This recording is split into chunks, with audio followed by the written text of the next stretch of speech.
So now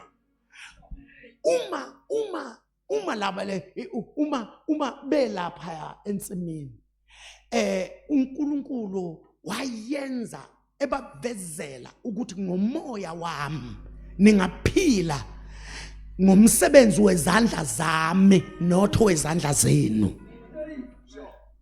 ngoba inyama isibuyisela kowethu umjuluko kodwa umoya usikhuphulela kwawakhe noma kokwakho ukwenza yabona ke mawungakholwa ungenayo lento okuthiwa ifaith ugcina uhamba ngokwakho ubulaleke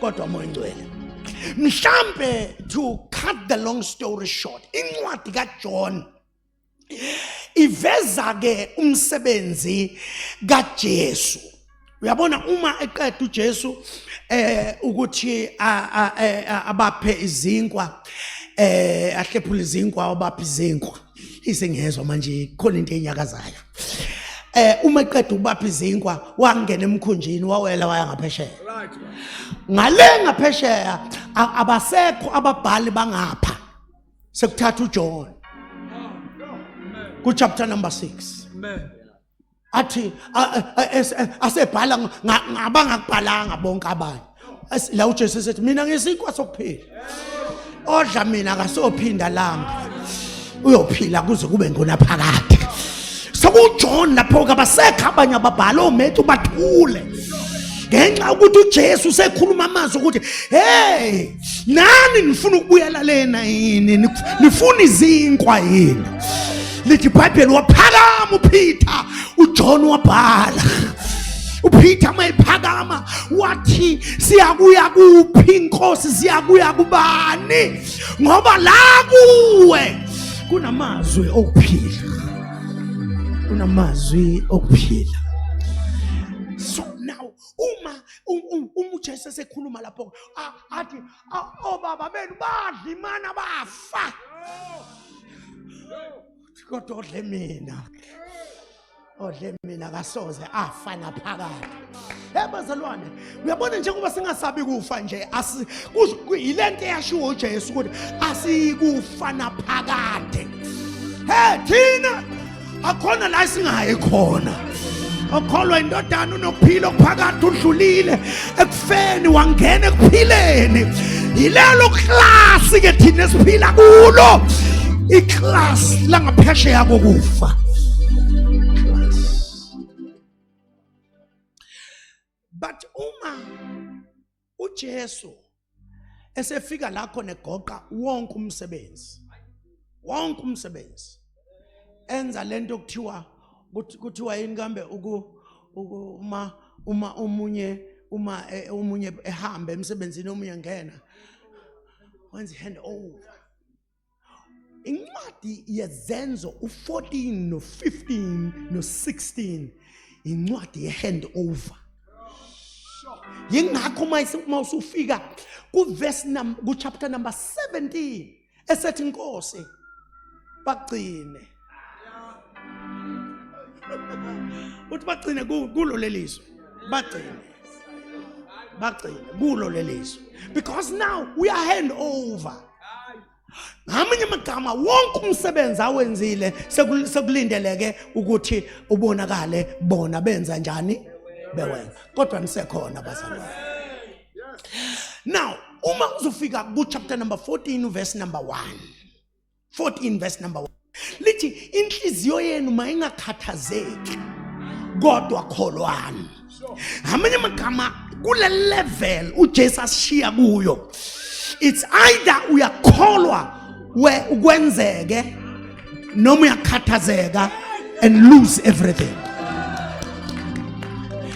imove yalesi sikhathi eyabakholwayo mawuzophila ekhathazekeni le move izokubulala le move akuseyona lento yokuthi ngisengiwa ngivuka nokholo lwa sesidlulile sikude kabi manje kule level yokuthi ngiwa ngivuka sesikwi level la khona kuzokwenzeka izinto ezinkulu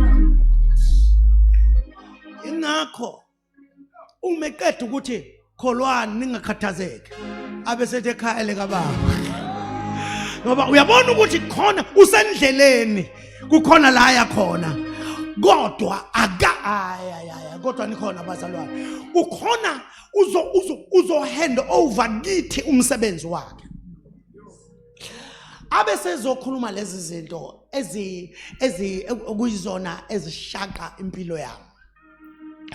Uma ufika ku verse number 12 wakhona uzubona ukuthi uya hand over lo muntu. U verse number 12 uthi lapha ku verse number 12 uthi konke lokho engikwenzileyo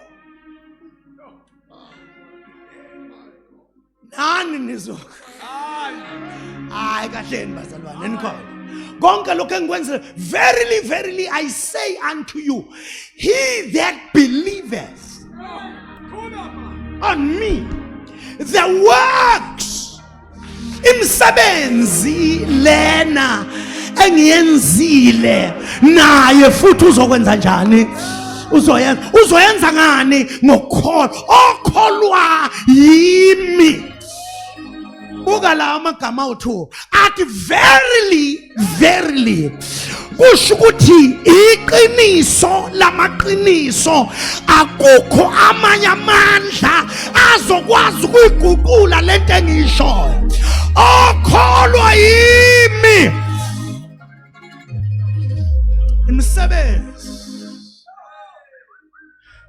engiyenzayo naye uzokwenza njani bazalwane uzoyenza but akagcini lapho athi and greater works nemikhulu kunaleyo athi uzoyenza abesebeka isizathu ukuthi yini indaba kufanele senze imisebenzi ayenzile nangaphezulu athi ngenxa ukuthi ngiya kubaba ngamanye amagama ngesikhathi ngiya kubaba ngishiye vacant nginishiyela yona manje ngihandova yonke imisebenzi engiyenzile nengiyenzayo nemikhulu thinto sethuzane kwakho thani greater works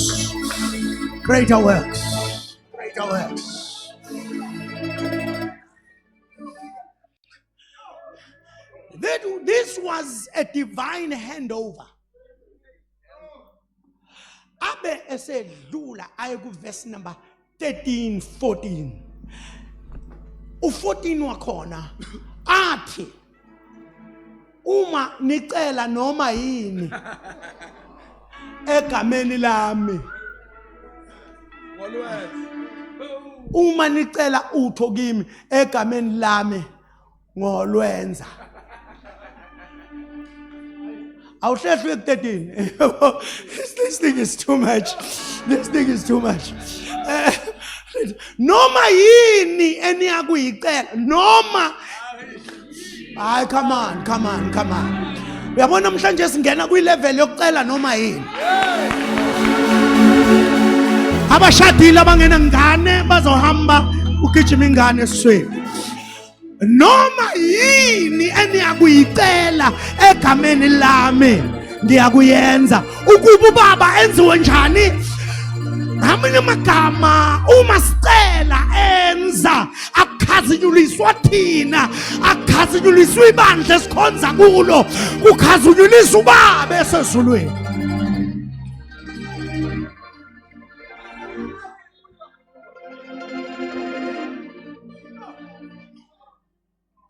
asiyeke kulo 14 ngoba bengifuna lo noma yini yabona lo noma yini lona wenza ikhanda lami lishise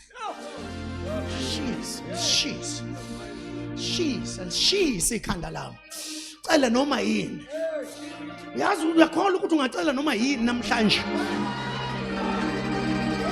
ngisho ukuthi noma yini ikhona nimvuselelo yokwenza imvuselelo yamandla esinayo namhlanje niyakucela noma yini uma nicela utho egameni lami. So now ngifuna sibuke two levels of doings. two levels of doings. Now, asibuyele ku verse number 13. Asibuyele ku verse number 13.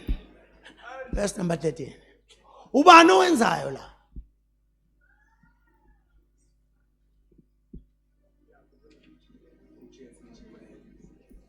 Ubani owenzayo la? Wenzela ini le?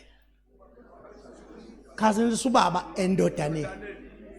Ngamanye amagama, there is no glory to Jesus until there is a performance.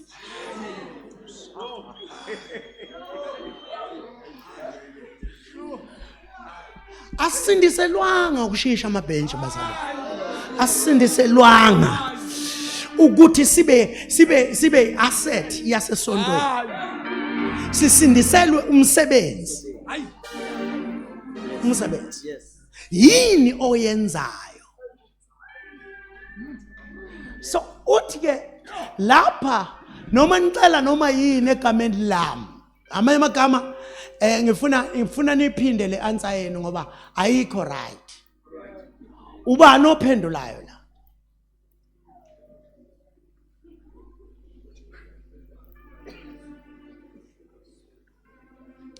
Pendulo yena ayikho right. Ubani ophendulayo la? Uma ucela egameni lika Jesu sukucela kubani?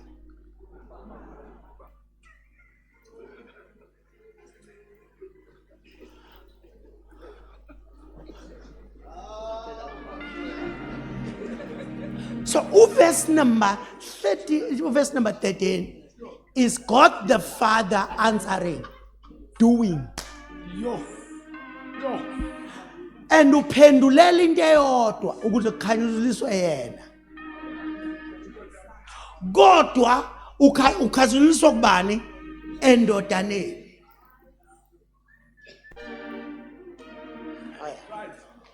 Oya.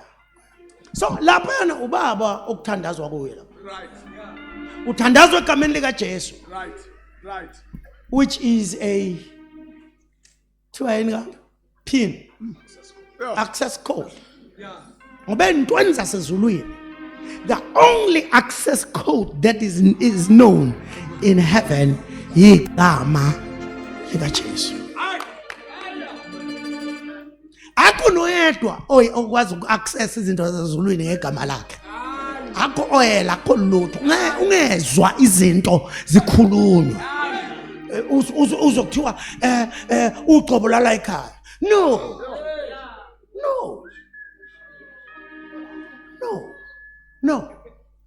Ucelwa kuNkulunkulu. Ucelwa egameni lika Jesu. Bese uNkulunkulu uyaphendula ukuze inkazimulo ize kuye. Kodwa ekhazuliswa kuphi? Endodaneni. Uyambona ubaba ukuthi sonke isikhathi noma enza udonsa indodana. Indodana uyenza idonsa ubaba. Uma indodana ihamba idonsa umoya ingcwele. Ngenxa yokuthi kuzokwenziwa la. Kule handover ku chapter number 14 sibona kuthiwa yonke into uJesu ayenzile nathi siyoyenza. Ake ngibuze nje zingaki izinto ezenziwa uJesu sewuqalile ukuzenza?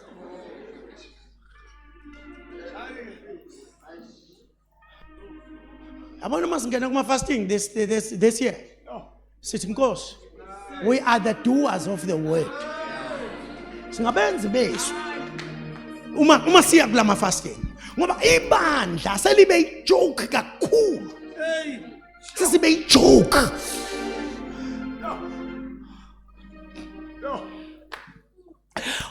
Yabona siyabonga kakhulu mpostoli indli yaphela indli the auditorium. So now nabazalwane bonke that are umpostoli babizile and they blessed the church and we're still building. But you know one of the things is shake ingqondo yami. Ishake ingqondo yami. Yikuthi lo nkulunkulu esimkhonzayo ufuna just doers. Doers. uNkulunkulu ulambele nje abantu abenzi bezwi. Ngoba akusho ukuthi phela manje sesizohamba senza noma yini. Senza izwi. Angivale kade nikhonza kusihle. But uNkulunkulu ephendula ukuze athole inkazimulo akhazimulise kuphi endodaneni. But verse number 14. Verse number 14 uthi noma yini enoyicela mina ngokwenza. So now uNkulunkulu Baba uyenza noJesu futhi naye uyenza.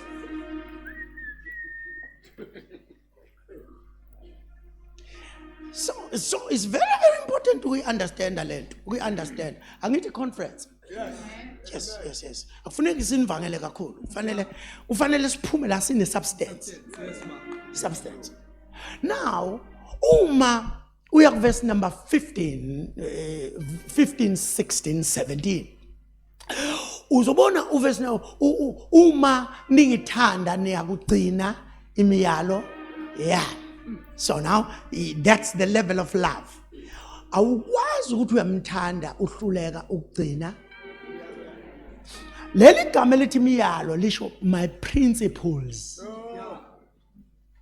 All right. Angizukuhlala ke lapha kakhulu. Angizukuhlala la kakhulu. But let's go down. Verse number 16. Verse number 16 yena uthi ngiyakucela kubaba aniphe omunye umduduzi. Uyabona ukuthi uya hand over kodwa usa introduce umduduzi. Umoya, umduduzi wokuba ahlale kini phakathi.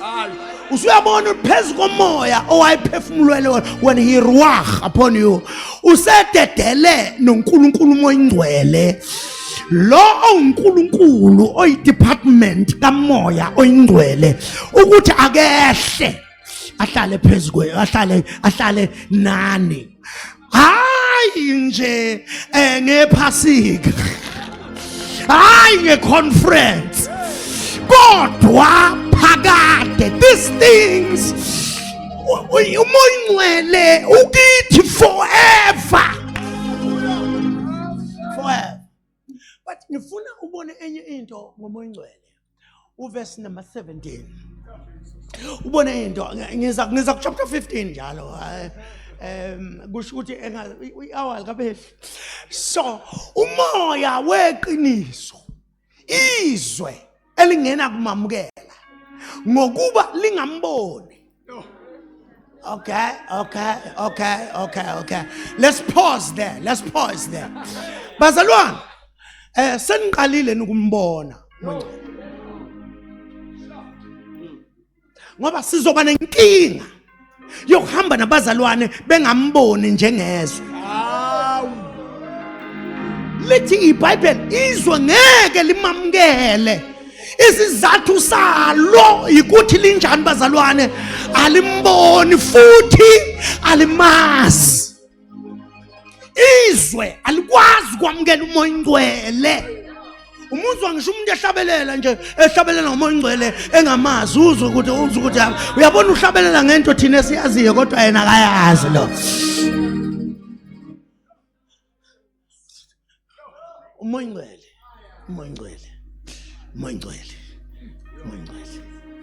Uzohlala kithi ahlale nathi. Ahlale kithi ahlale nathi. Ahlale kithi ahlale nathi. Ahlale kithi ahlale moyingcwele ke lo. Moyingcwele. Fast forward to chapter 15. Yini le umoyingcwele njengoba efika uNkulunkulu asifunela yona. Wasethi ke uJesu uma ekhuluma uzointroduce umoyingcwele njalo nala. Uthi ufuna ngiye kuleli verse limnandi ukuthi anginishiya nezintandane. Limnandi kakhulu. Now, but listen to this. uJesu usezibiza ngevine. uJesu uzibiza yena. Akekho umuntu onelungelo lokuthi uJesu ngumvini. Ngoba kusho yena. Uthi umvini ngenxa yokuthi uzo introduce ubaba njengomlimi. The mastermind behind the vine. Okay. Ngeke ubone umvini engekho umlimi womvini. Usathi kubaba ungumlimi abesethi mina ngingumvini. Come on, go down. Verse number 2. Verse number 2. Abesezokhuluma ngegatsha. Akakayivezi nokuyivezi le gatsha isuka. Athi yilelo nalelo gatsha elikimi. Elinjani? Kodwa lingatheli. Uyabona ke la sisakhuluma ngelikuye. Okay. Kodwa lingatheli. Kodwa likuye. You know, sesikhuluma ngumzalwane la. Kuye. Kodwa useless. Okay.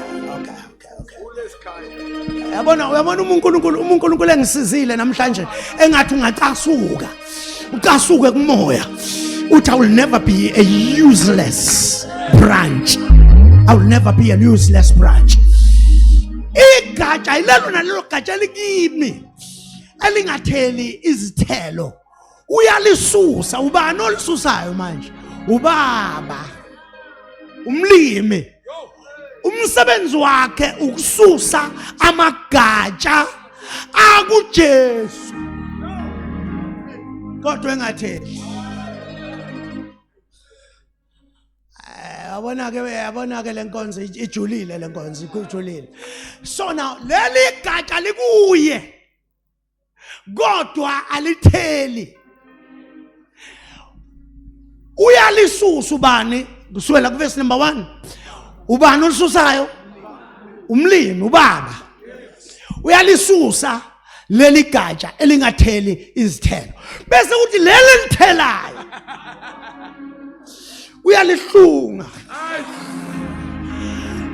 Yeah. Zombili lezi zinto zipainful. Ukususwa nokuhlunga. Konke kubuhlungu. Kodwa ubuhlungu abufani bantwana benkosi. Kukhona ubuhlungu bokulahlwa bese kuba khona ubuhlungu bokuthela kakhulu.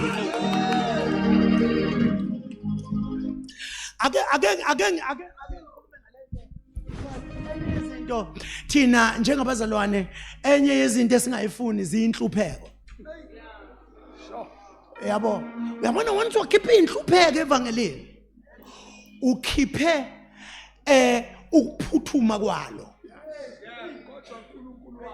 Mawukhipha inhlupheko zevangeli.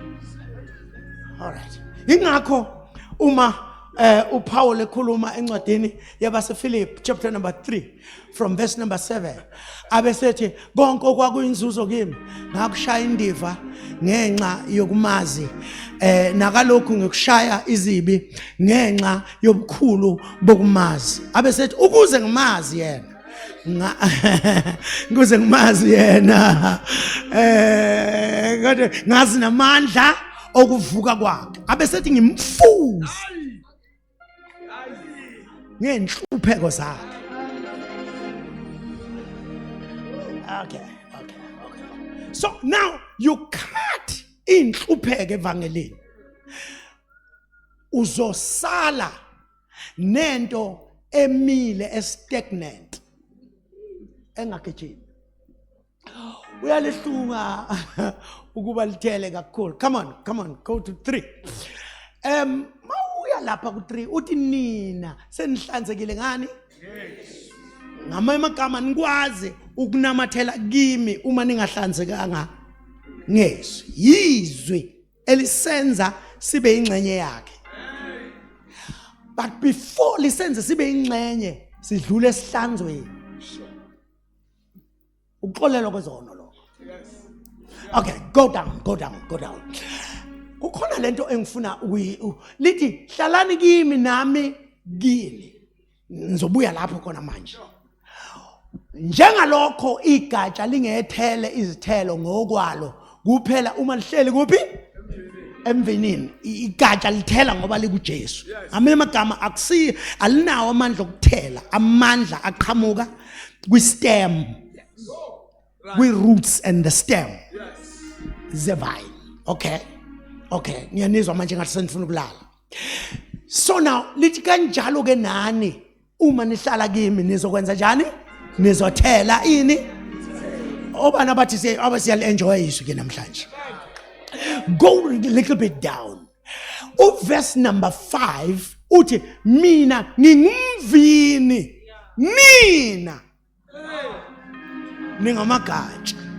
Siyabona manje lokho ukuthela nokungatheli kuqondiswe kithi. Yithi laba lapha phakathi kwethu khona abahlungwayo, lapha phakathi kwethu khona abanqunywayo. Ungahlala esontweni sewanquma.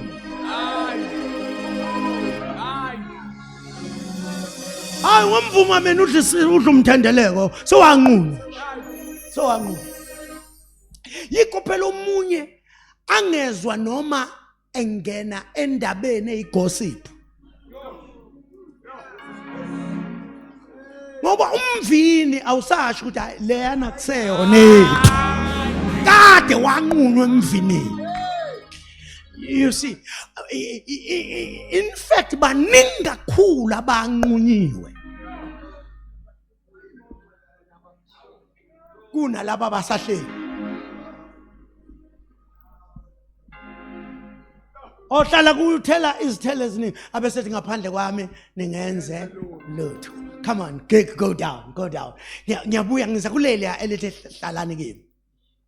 Umuntu engahlali kimi ulahlwa ngaphandle njengegatsha bule. Bawabuthe bawaphonse emlilweni ashi. Yasibona isokho sabazalwane. Engiyaninzi ukuthi aningizwa.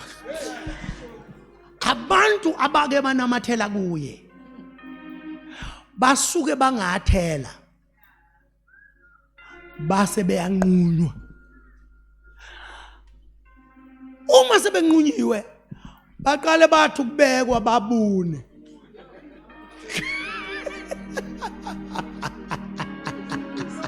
Ngiyanibona nisekho kanye nami. Bathi ukubekwa babune. Uke wambona umzalwane uma esafika esavutha ehlala la emva komfundisi. Uqala umbone kancane ehlala la. Ahlala lapha. Othi umbona manje esefika ehlala ngasemnyango. Ubone ukuthi ibunile mama.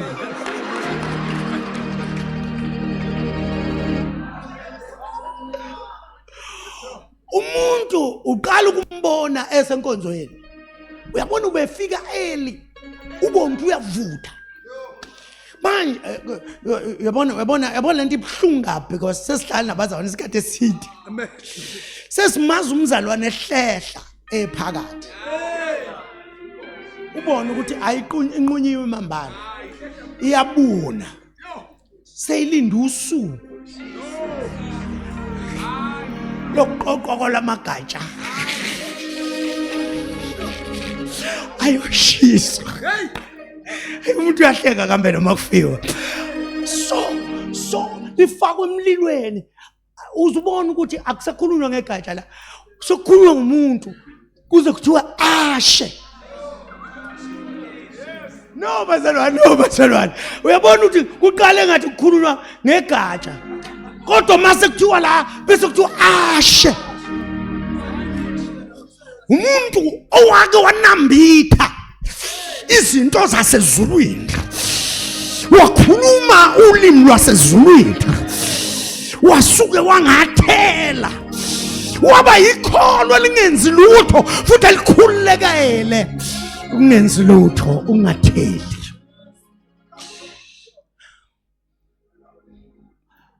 Ashe abona ukuba bekhuluma ngegatsha bezothi lishe manje usuyabona ikhuluma ngabanye abakhona la phakathi kwethu. Ashe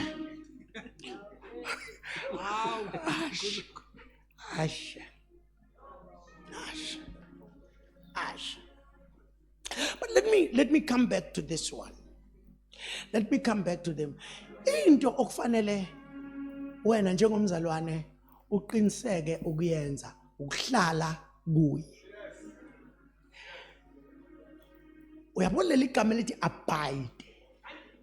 Lithathwa egameni lesiGreek elithi remain connected. Fight to be connected. Through your blood, through everything. Fight to be connected. Ungavumi kube khona into ezosetshenziswa uNkulunkulu to cut you off. Namathela kuye. Kwaze kwathi angimemeze kakhulu ngithi salusunamathela. Salusuna isikhathi esiya kuso sibi kakhulu. If you look at the spiritual forecast, kubi kakhulu izinto ezizayo bazalwane. Lo nyaka siya kunama surprises. Lo nyaka siya kuwo unezinto ezizo surprise abazalwane abaningi. Kodwa abazalwane that will remain standing, abazalwane abazonamathela kuye, unamathela nangenyembezi. Inana mokoposaya. Abide in him. Abide in him. Uyawuthola umshado noma abide in him. Uyayithola izinto eziphathekayo noma uyitholi abide in him. Wena unesethembiso esiphezu kokuphila kwakho ukuthi zonke izinto ezenziwe uJesu nawe uzozenza nangaphezulu. Nangaphezulu. Abide. Abide. Ushabada lekapayani lokorobo shandaba. Yes, ulala inyembe zigcwala umkamelo kodwa ungakhishwa ipain kuye namathela. Namathela kuye. Even everything does not work out for you, kodwa namathela kuye. There is a season that is coming la khona uzobona amandla okwenza ufika phezulu kwempilo yakho.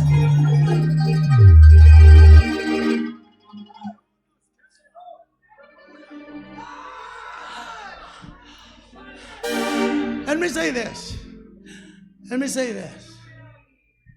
this. Ukuhlala kuye asihlalanga ngoba kumnandi.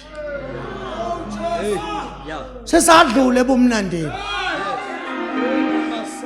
Sesihlala kuye nangenyembezi. Angazi noma ukhona umzalwane othi nginobufakazi. Ngihleli ngikhala inyembezi kodwa ngihleli.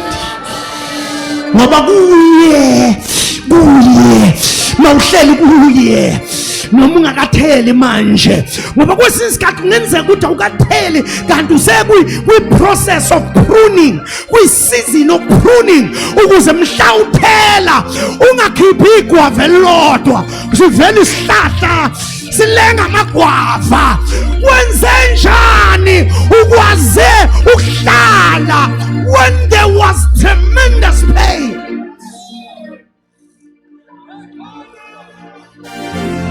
Hlala kuye.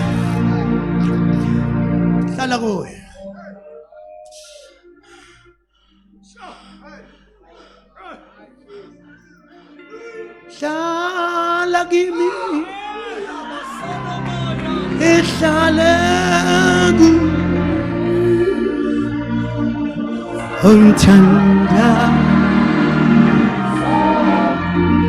iwe Nkosi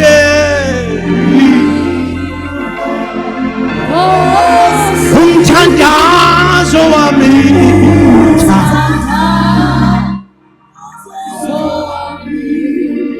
iwe Nkosi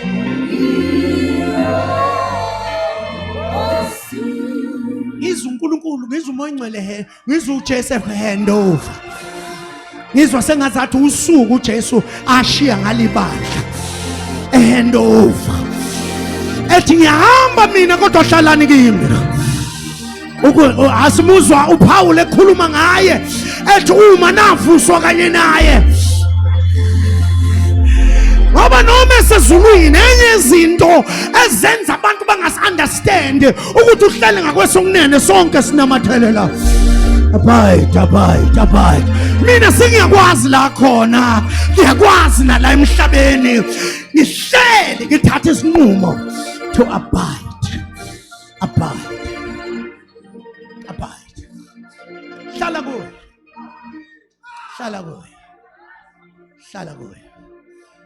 uma umoya ongcwele ngivumela kusasa ngokukhuluma ngezinto ozibona kumzalwane ohleli kuye uma uNkulunkulu engiphele omusa because awukwazi ukuthi ungathi umzalwane awukhuleki awuthandaza awunalo ithuba lakho lokuthandaza. How do you fellowship with him?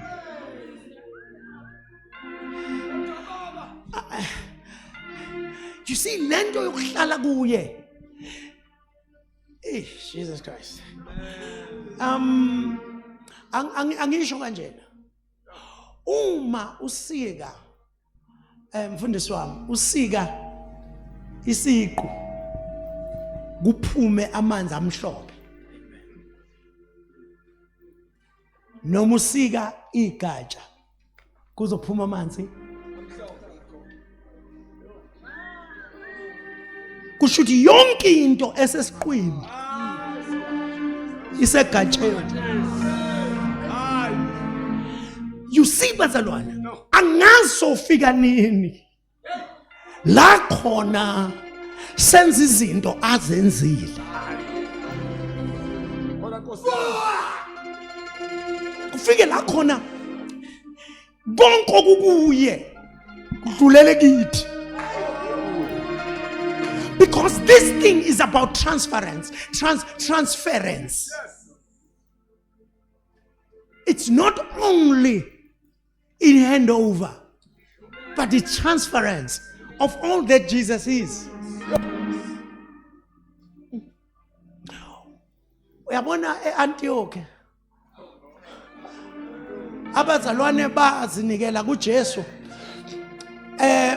bafundiswa bahlala phansi kwesifundiso sikwazi baze bashintsha kwathiwa kukhuluma abantu abangakholwa ngoba thina kahle siyasiwa ama Christians igama labahedeni lelo kwasha amahedeni bathi indlela abafana ngayo noKristu amaKristu lawo indlela okuthiwa babe yiyo if wawungasika isikhumba sabo abantu babekhola ukuthi igazi labo lingenza umsebenzi ofana exactly nomsebenzi owenziwa igazi lika Jesu. Kwakholwa abantu akisho ukuthi kunjalo kodwa kusho lento ukuthi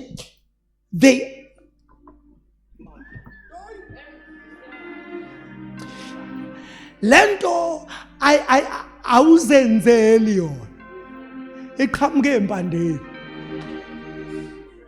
inyuke ngesiqo iphumele kuwe hey angazi singafika ngenzeka yini kodwa kulomhlangano kuvuka abantu nje abathi I want to abide ngifuna konke lokho ayikho kungene kimi kuthi konke lokho engikho yena kuthathe ngoba uma ngihlali kuye na uhlala kimi.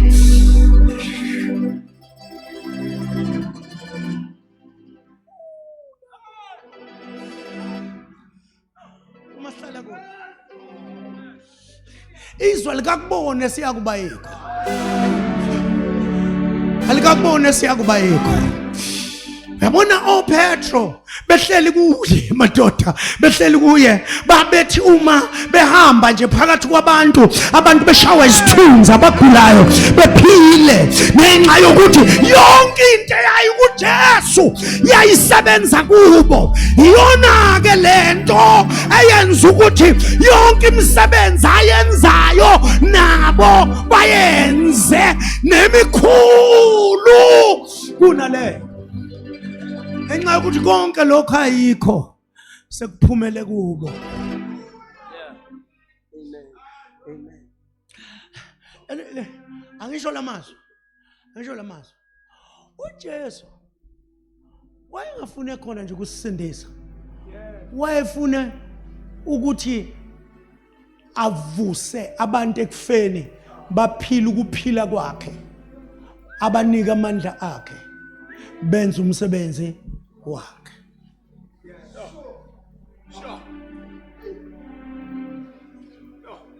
Funeka manisuka la ngomhla ka1. Manisuka la ngomhla ka1. Kufanele sizwe ukuthi hayi impungushe zithungela umlilo emsileni. Ayasha amasimo amaFilisti.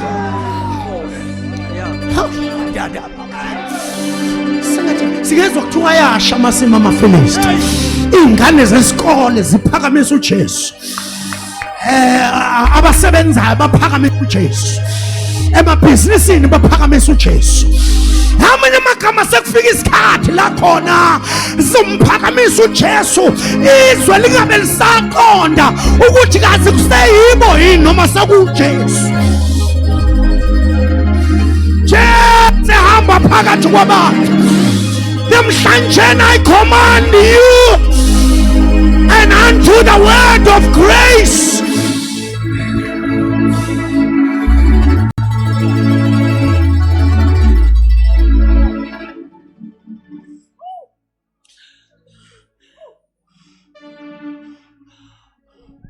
Kophenduka abathakathi abebehambe baya kaMhlaba yalingana bethi bewukhemhla umuntu obuthakatha wena. Bethi beseza kuye bathi besondela kuwe babona uJesu. Bebona uJesu. Uma uphakamisa izandla uthi babone sengathi amanxeba akhe akuwe. Hey! Mawuvula umlomo ukhafula umlilo. Hey, baphi kodwa abazalwane abazothi sohlala kuwe.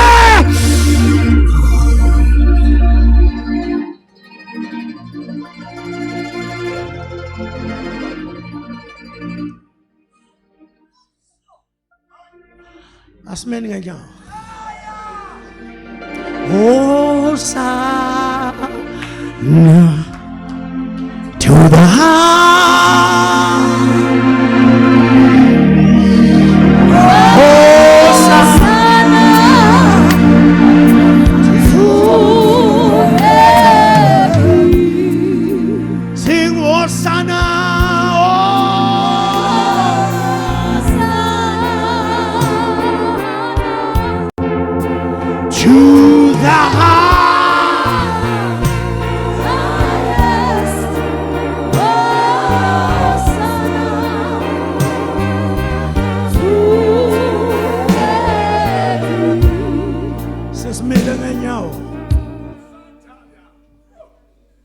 Kwakhona indoda egama layo Elimeleki,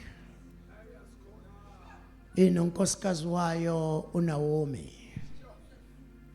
Ngenxa yendlala yasuka eBethlehem oh God, ikhona kodwa leyanto.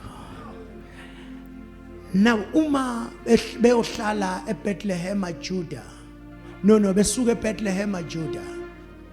Leli gama lethi Bethlehem lisho the house of bread. Leli gama elithi Judah lisho let God be praised. uNkulunkulu makadunyiswe. Wasuka waya kaMowabi. Leli gama elithi Mowabi igama lendodana yendodakazi kaLot eyabamba uyise ngotshwala yakhulelwa yathola uMowabi. Yametha lo mfana ukuthi igama lakhe uMowabi ngoba yayimemeza ethi angimtholanga kuNkulunkulu, ngimthole enkanukweni zenyama yami. Wakhula lo mfana ewuMowabi kanti kukhula inkanuko zenyama.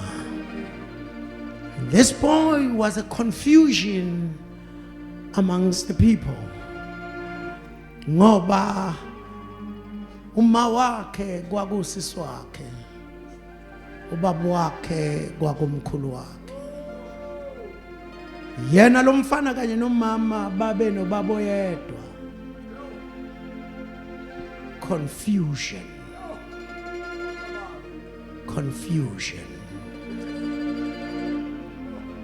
Uthiwa lo mfana waqala isizwe sakaMowabi yiso lesi uElimelech owashiya umuzi wesinkwa waya kuzo lezi inkanuko zenyama. Wathi mayifika lo baba wafa kanye namadodana akhe omabili nawo afa.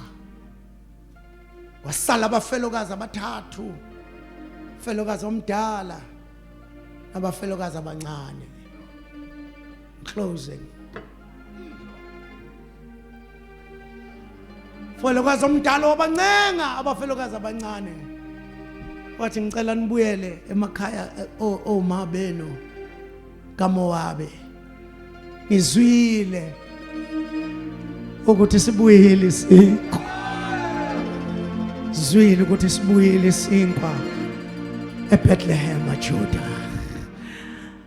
Kuthiwa wathi hambani nibuyele emuva nitholela amadoda isibusiso sakaMowabi leso. Uma sesiphile enyameni sibusisana ngezibusiso zamadoda nabafazi. Kuthi makushada oyedwa umfana la kuyinqwaba yamantombazana ngoba sekukaMowabi akusekho ebukhoneni benkosi. Kuthi makushada intombazane eyodwa kulimala inqwaba yabafana ngenxa ukuthi zinkanuko zenyama. Even inkulumo yakhona is about women, is about men.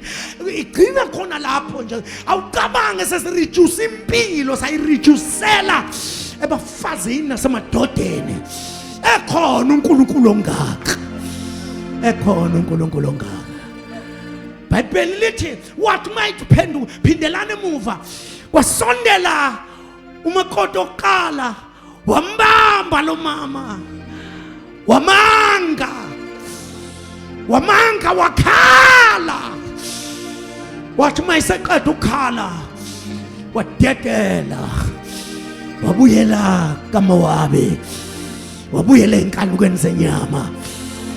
Kodwa kwasondela lo wesibili okuthiwa uRuth, lo engimthandayo, lithi naye wasondela njengo-Opha wamanga njengo-Opha, wakhala njengo-Opha, wayesiyanamathela.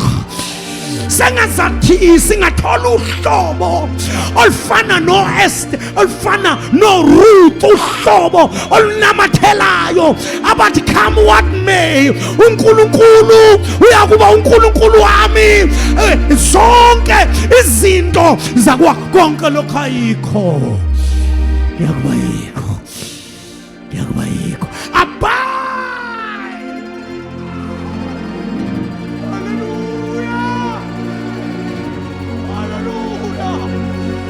Abide.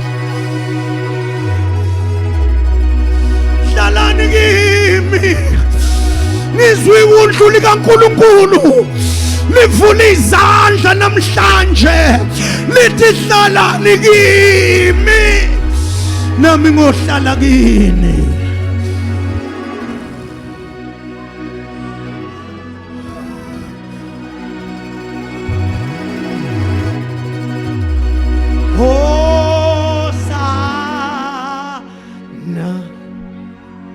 To the high